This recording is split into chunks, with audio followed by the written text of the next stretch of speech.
যাদব মহাসভার কলস যাত্রা এসে পৌঁছালো খোয়াই রাধাকৃষ্ণ মন্দিরে। এদিন দুপুর 1টা নাগাদ বিভিন্ন রাজ্য ঘুরে খোয়াইতে এসে পৌঁছায় এই কলস যাত্রাটি। সেখানে ধর্মীয় রীতিনীতি মেনে স্বাগত জানানো হয়।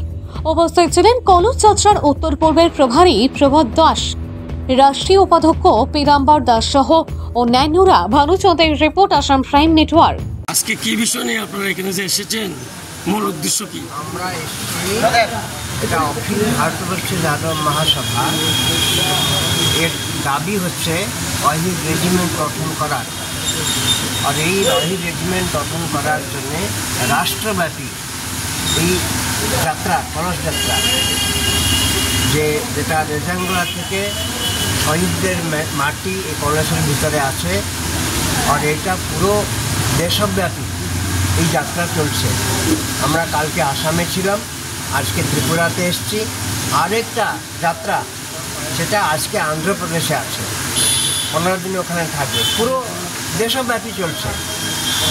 আর আমাদের দাবি হচ্ছে ভারতীয় সেনাতে অহির রেজিমেন্ট গঠন করা হোক।